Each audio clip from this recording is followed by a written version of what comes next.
Après Nassar Djen, ancien patron de la Direction générale de la sécurité intérieure, un autre haut gradé, général-major lui aussi, Yahya Ali Ould Haj, qui était l'ancien patron de la gendarmerie algérienne, lui aussi il est menacé de prison, il est sous enquête, il risque de rejoindre les autres hauts responsables du pays dans la fameuse prison militaire de Blida. Dans cette histoire, vous avez bien compris, tout est question de vengeance, de règlement de compte. En réalité, être corrompu en Algérie, ce n'est pas un défaut, c'est une norme. Tous les hauts responsables du pays, actuels ou anciens, ont fait de la prison à un moment donné pour des affaires de corruption. Donc tout le monde est corrompu. Donc le corrompu juge le corrompu.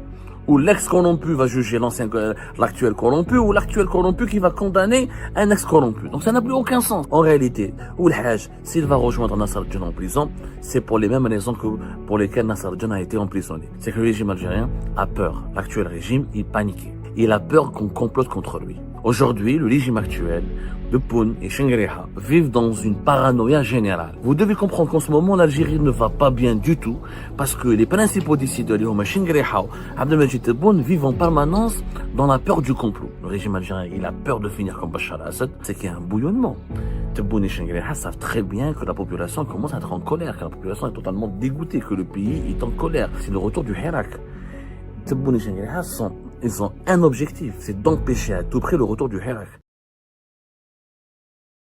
Après Nassar Djen, ancien patron de la Direction générale de la sécurité intérieure, de 2024 à 2025, plus exactement de début juin 2024 jusqu'à fin mai 2025, un autre haut gradé et un autre général-major lui aussi, Yahya Ali Ould Haj, qui était l'ancien patron de la gendarmerie algérienne, la gendarmerie nationale en Algérie, de août 2021 à avril 2025, et qui était l'un des hommes les plus forts du pays.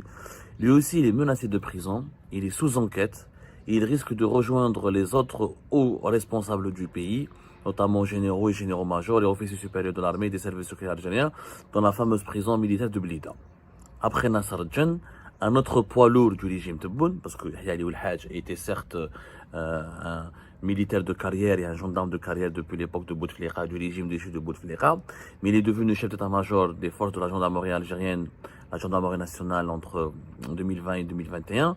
Ensuite, à partir de 2021, il est devenu patron de la gendarmerie algérienne et l'un des collaborateurs les plus proches et les plus fidèles et les plus importants de Saïd Chengriha, chef d'état-major de l'armée nationale et populaire, comme il collaborait, comme il était l'un des officiers militaires sur lesquels s'appuyait beaucoup Abdelmadjid Tebboune dans sa gouvernance du pays. Lui aussi, depuis sa mise à la retraite vers la mi-avril 2025, pour des raisons qui demeurent méconnues, puisque officiellement on n'évoque jamais les véritables raisons de son limogeage, nous les avons révélées certaines de ces raisons, à la fois des raisons claniques et politiques, puisque Yahya Ali Ould Haj, Saïd Chengriha est très remonté contre lui parce qu'il avait des liens de proximité, il entretenait des liens permanents avec l'entourage et certains conseillers d'Abdelmadjid Tebboune, notamment le secrétaire particulier de Tebboune, Amirouche Hamadash, et Chengriha disons, il est encore plus particulièrement énervé contre Yahya Ali Ould Haj, parce que Yahya Ali Ould Haj aurait enquêté sur un haut responsable du ministère de la Défense nationale, qui s'appelle le général Bousselja, qui est visiblement qui dirige l'inspection générale du ministère de la Défense nationale, et qui serait, lui par contre, un proche et un fidèle de Saïd Chengriha. Donc Saïd Chengriha s'est senti menacé et trahi par Ali Ould Haj, qui collabore, qui développe une proximité troublante aux yeux de Chengriha avec certains conseils de Tebboune et qui a voulu enquêter sur certains membres importants de l'entourage et de son clan de Chengriha. Donc Chengriha se venge, l'enlève. Dans cette histoire, vous avez bien compris, tout est question de vengeance, de règlement de compte, de considération politique personnelle et individuelle. Et l'intérêt général du pays, personne n'en parle, puisque Yahya Ali Ould Haj, et visiblement, selon nos sources, il est bien parti pour rejoindre la prison militaire de Blida parce qu'il est sous enquête. Et bien sûr, comme Nassar Djen, comme tous les autres qui ont fait de la prison, on évoque des affaires de corruption. Donc, comme toujours, quand on veut emprisonner un haut responsable en Algérie, tout est déjà prêt, l'accusation est déjà bien prête, la route elle est tracée, la route elle est balisée, la voie elle est tracée, puisque c'est très facile, tout le monde est corrompu, donc on va dire que c'est à cause de la corruption, à cause de l'enrichissement illicite. Le problème de cette affaire, c'est quoi? D'abord, la malhonnêteté et le mensonge des arguments du pouvoir. quand on emprisonne les gens pour des corruptions alors qu'ils ont occupé des fonctions importantes, comme Nassar Djen par exemple, qui était à la tête de la Kazan Hantar de 2021 à 2024, ensuite de 2024 à 2025 à la tête de la DGSI, les services de l'enseignement intérieur. Donc pendant ce temps-là, comme pour Ali Oulhaj, qui a dirigé la gendarmerie algérienne de 2021 à 2025. Normalement, avant de nommer un haut responsable dans le pays, il y a ce qu'on appelle des enquêtes d'habilitation.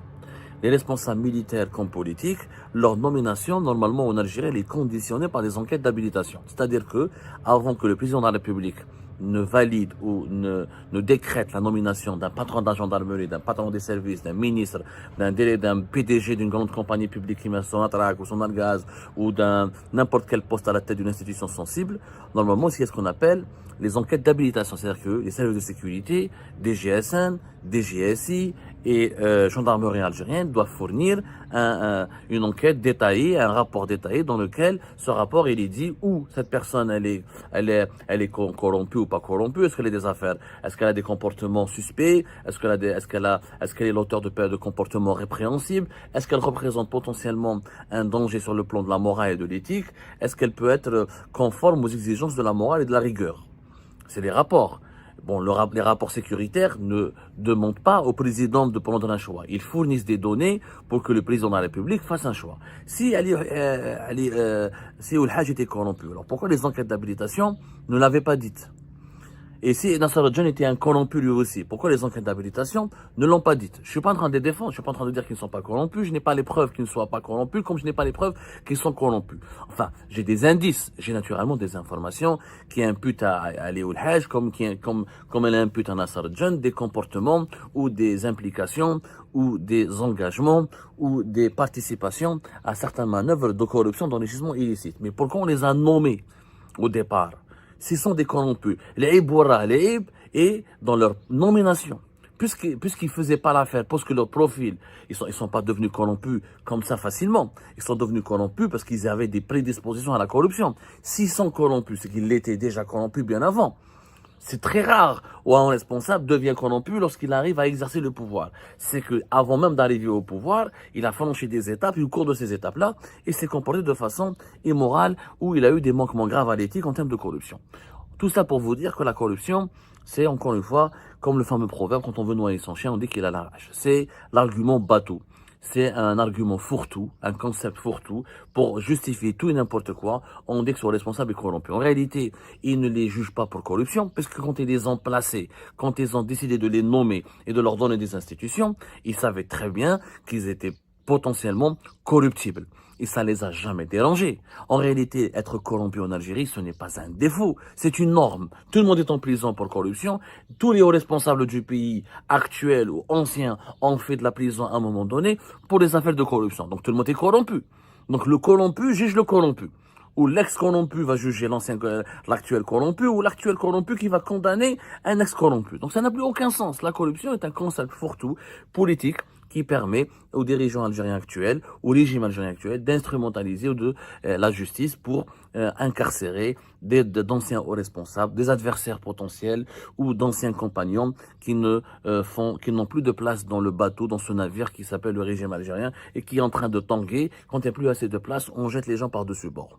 En réalité, Oulhaj, s'il va rejoindre Nassar Djen en prison, c'est pour les mêmes raisons que pour lesquelles Nassar Djen a été emprisonné. Lesquelles ces raisons? C'est que le régime algérien a peur. L'actuel régime, il paniquait.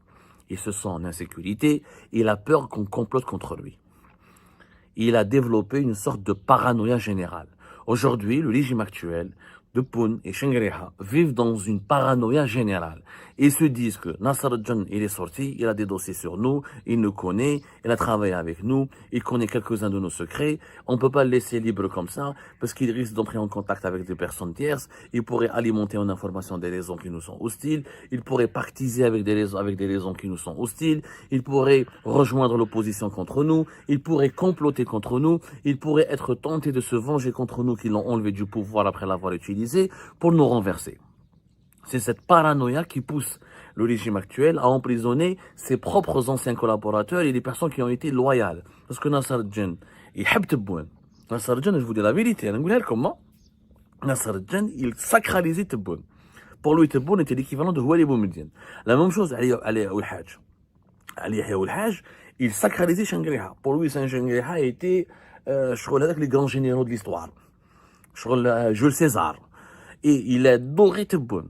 La famille Tebboune était en contact régulier avec Oul Hajj. Les conseillers de Tebboune étaient en contact régulier avec Oul Hajj. Tout ce qu'on lui disait, il l'exécutait. Parce qu'il adorait Shangri-La et Tebboune, parce qu'il les servait loyalement et parce qu'il pensait que sa carrière, que ses intérêts, que ses ambitions dépendaient du maintien de la longue vie et de la longévité au pouvoir de Shangri-La et de Tebboune. Donc, mais comme il a été écarté parce qu'il a déçu ses supérieurs ou parce qu'il est entré, on va dire, il a mal manœuvré, il n'a pas su gérer la délicatesse des rapports de force au sein du système et peut-être qu'il a franchi certaines lignes rouges, on ne peut pas aujourd'hui le garder en liberté parce que ça fait 4 ans qu'il était patron de la gendarmerie, il a beaucoup de dossiers, il a beaucoup de données, il connaît beaucoup de monde. Et il risque éventuellement de rejoindre un complot contre les actuels dirigeants pour les renverser. C'est la peur du complot. Vous devez comprendre qu'en ce moment, l'Algérie ne va pas bien du tout parce que les principaux décideurs, les Shangri-La, Abdelmajid Tebboune, vivent en permanence dans la peur du complot. Ils pensent qu'il y a des gens qui veulent les renverser, qui veulent leur prendre le pouvoir, qui veulent les déloger, qui veulent se venger contre eux et qui vont se retourner contre eux et qui sont en danger. Il y a une insécurité générale.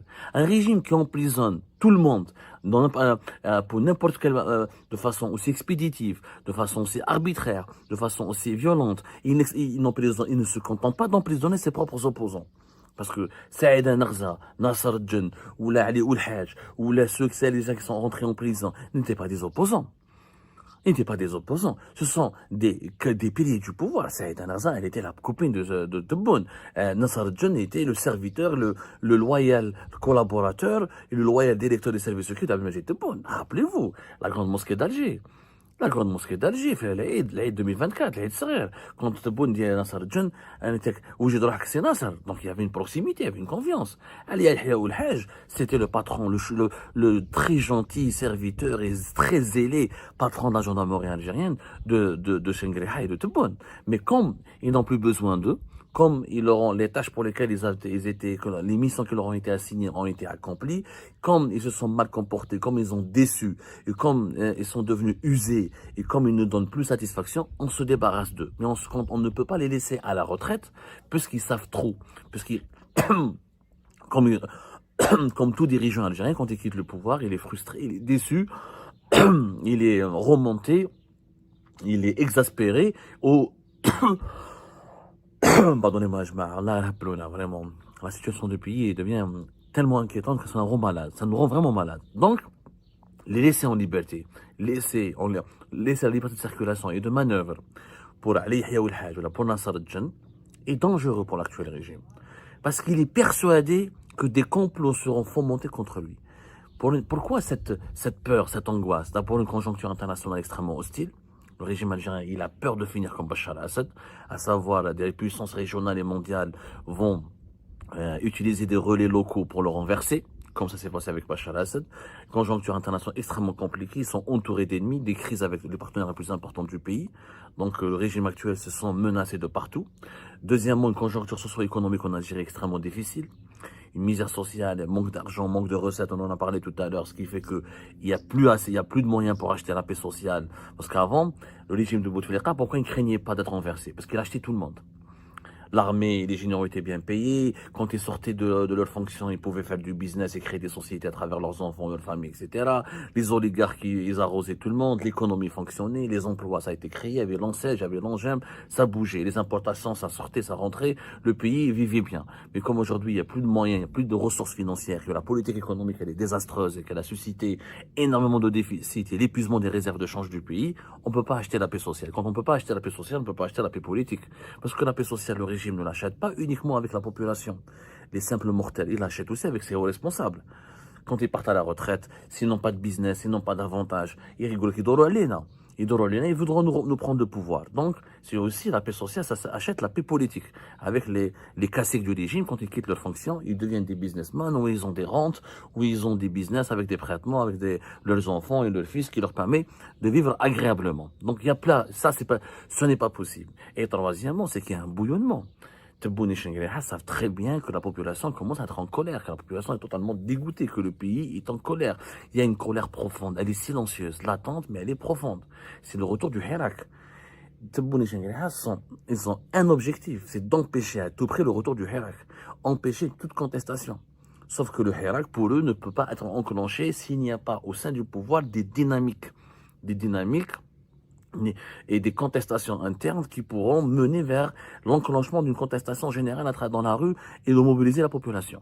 Donc pour eux, pour empêcher le Hirak, pour empêcher une rébellion interne au sein du système, pour empêcher que les puissances étrangères n'utilisent des anciens responsables du régime comme des relais locaux pour renverser le pouvoir, eh ben ils mettent tout le monde en prison. Tout le monde va aller en prison. À ce rythme-là, plus personne n'aura en Algérie. Il n'y aura que des prisonniers. Vous allez voir que n'importe quel, aujourd'hui en Algérie, n'importe qui va aller en prison.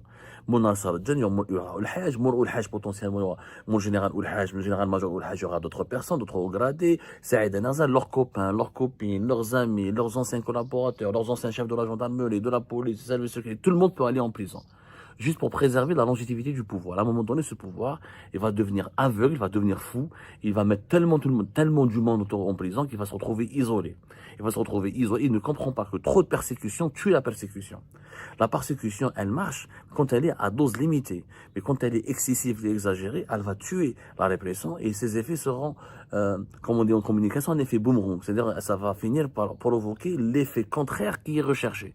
À un moment donné, trop de répression les gens ont peur, mais l'angoisse va céder la place à la révolte et la révolte pourrait enclencher des conflits internes au sein du régime et des rébellions internes au sein du régime qui pourraient le menacer sa stabilité. Donc cette politique arbitraire de mettre tout le monde en prison, c'est un aveuglement qui peut se paraître efficace pour les décideurs actuels, Tebboune et Shangri-La notamment, mais dans à court terme, dans 2-3 ans, ça peut s'avérer catastrophique, puisque ça peut créer un réservoir de colère et de frustration et d'injustice, et ça peut pousser des réseaux au sein de l'armée, comme au sein de l'État profond, comme au sein de l'État, de l'administration de l'État, à des réseaux de rébellion qui vont essayer à tout prix de se défendre pour renverser ce pouvoir. À un moment donné, quand tout le monde verra Nassar Djen fil habs, ou le Hajj va aller en prison, Saïd Nazar en prison, toutes les personnes qui étaient proches de Tebboune et de Shangri-La ont fini en prison.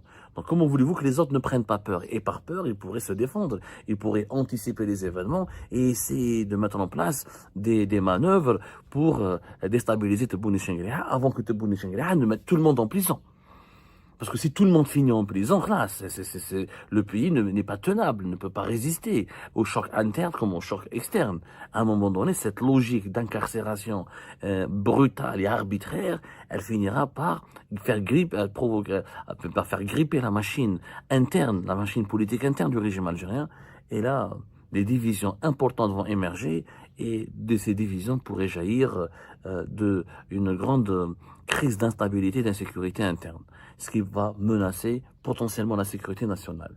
Et c'est pour ça que nous tirons la sonnette d'alarme et nous appelons les actuels décideurs à revoir leur copie et à trouver un autre traitement de l'angoisse et à accepter qu'un jour ou l'autre ils devront partir, qu'un jour ou l'autre des successeurs leur seront trouvés et que le pouvoir n'est pas éternel.